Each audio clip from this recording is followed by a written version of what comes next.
What is going on, YouTube? There is no rain.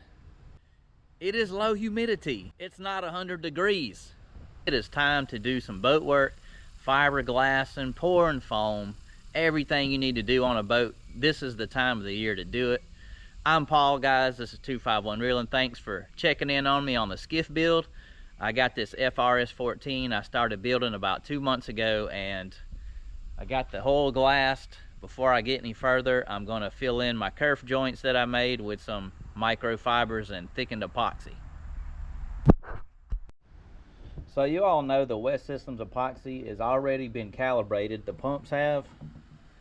So you won't mess up the mixture. So you would get 1 pump of this and 1 pump of this, which is actually 1 to 5. So just get 1 pump of the resin, 1 pump of the hardener, and mix it around first.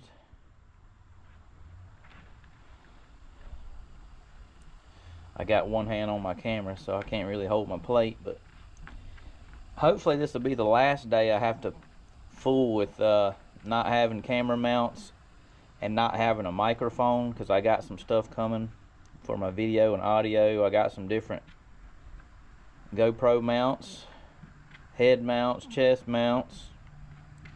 I got a wireless microphone with a wind muff, which is going to be good when we go out fishing.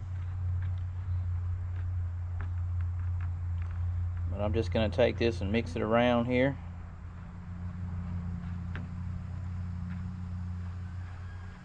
Now, usually I would mix it in a cup and then pour it out, but I'm only doing 2 pumps at a time because I don't know really how much I need of it. I probably don't need a whole lot to fill in the kerf joints. But I just take my microfibers,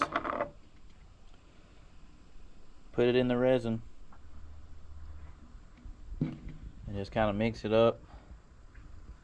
I want it to be kind of in between mayonnaise and peanut butter. Let me see if I can set this camera down and get close enough where you guys can see it there.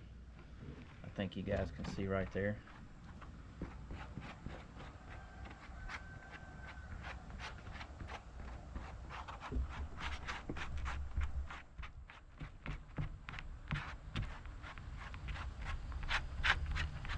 It looks a little soupy still, so I'm going to add a little more microfibers.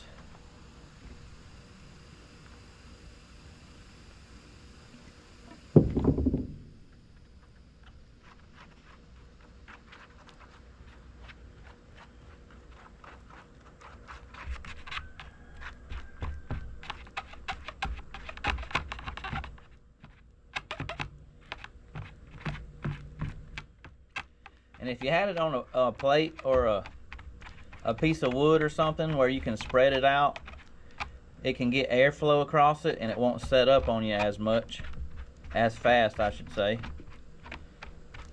But kind of like mayonnaise now. Maybe just a little more microfibers to do it.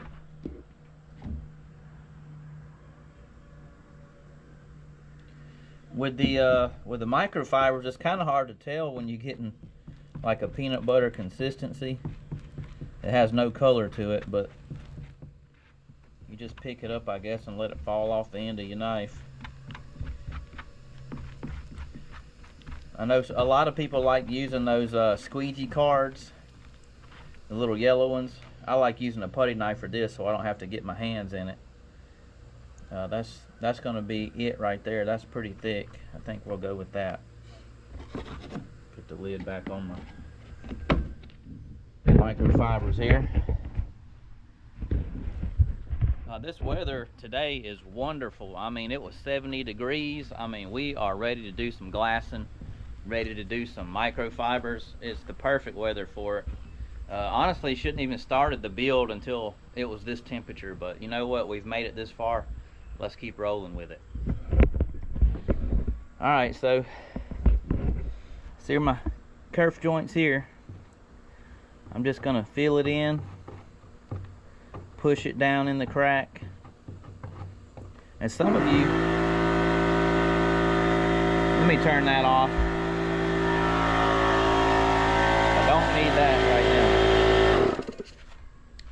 Boy, that'll make it hard to talk on the camera, but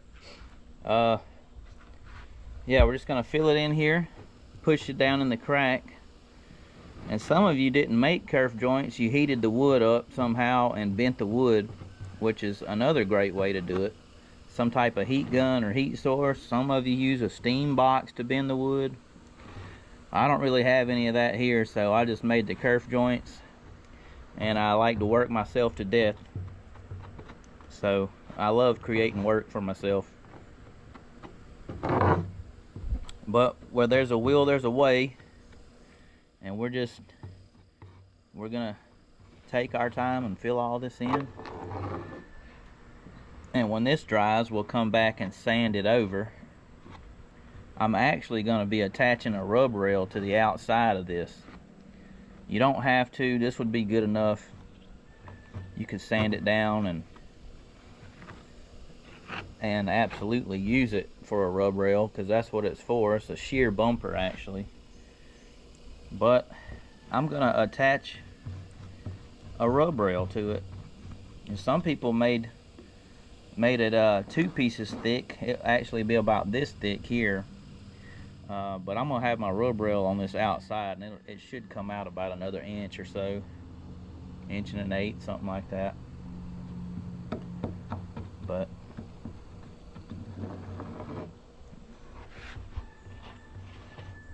yeah, we're just filling them in, filling them kerf joints in. And when we get done with this, I'm actually waiting on my fairing compound to smooth this glass out up here. And when that fairing compound gets here, I can start on that, but I can do this in the meantime. And then once I have it faired, I can prime and paint the bottom of the hull, and then I can flip it over and put the foam in it.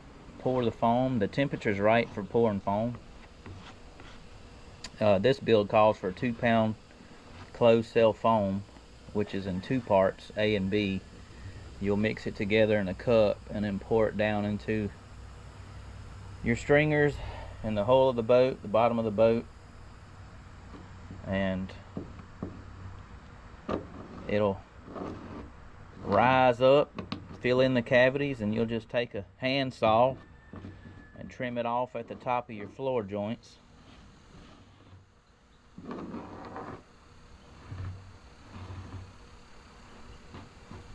I hope this is on camera the way I think it is, and I'm not missing the shot here. But it won't be long and all this will be over and we'll be back to fishing. Can't wait.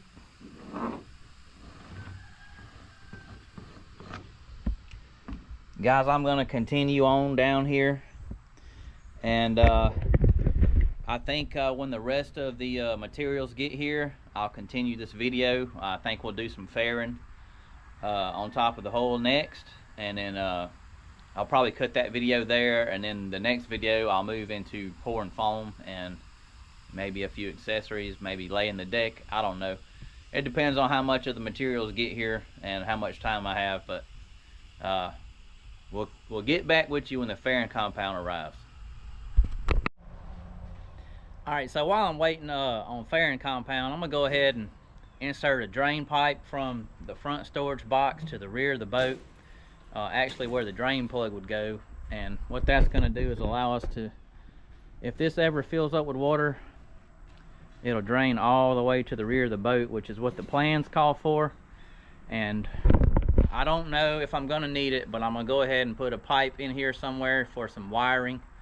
If I want to stretch a piece of pipe, you know, like maybe at the top here to the rear, just to have in case we ever want to add on something. You never know, might want to put some electronics or run some lights back there. It would just be good to have something like that, to just have it there if we ever want to upgrade, you know. But what I got here I got an 1¼ inch hole saw. I got a 1-inch pipe here. It looks like a 10-foot piece of pipe will fit from the front of that storage box to the rear if you're using the FRS 14 plans. So maybe and hopefully it will work. It looks like it will. So let's drill some holes and get this pipe installed, and I don't know, we'll see. Maybe tomorrow our fairing compound will get here and we'll keep on working.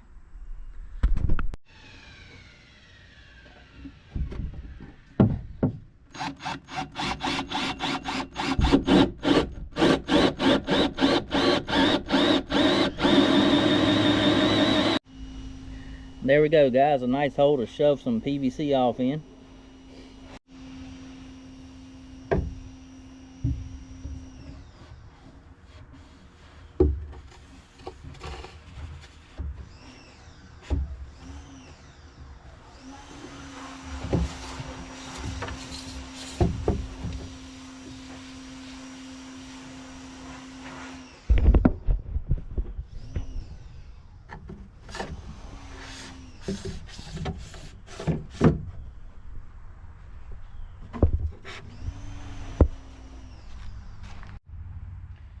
So everything is dry fitted here. I have a tube here for my wiring and a tube there for the front stowage box drain. Everything else is going to be enclosed and have foam over it. So anywhere that I've drilled a hole, I'm going to have to put epoxy resin over and waterproof it first, and then I'll have to go back and put a seal around it with some microfibers and some epoxy resin, make some thickened epoxy, make a nice layer of waterproofing for the hole. And then right here I got my 245s here to jam my snake in and run my wires through, because sometimes a 90, like I said, a 90 is really hard to shove wires through, but the 45, it'll just hit there and move on. I know I've snaked a lot of wires through some boats.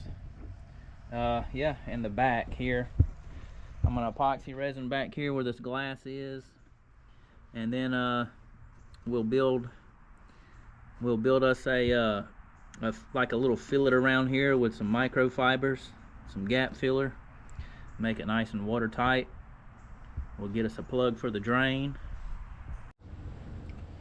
So another thing that I'm going to do is sand my PVC pipe where it's going to go through the stringer at, because that's where that epoxy fillet's going to go with that microfiber, and it has a hard time sticking to PVC. If you sand it real good, you'll get a good bond. So I'm going to take some 80 grit sandpaper, sand everywhere that we're going to be running through one of them joists. That should make it stick pretty good.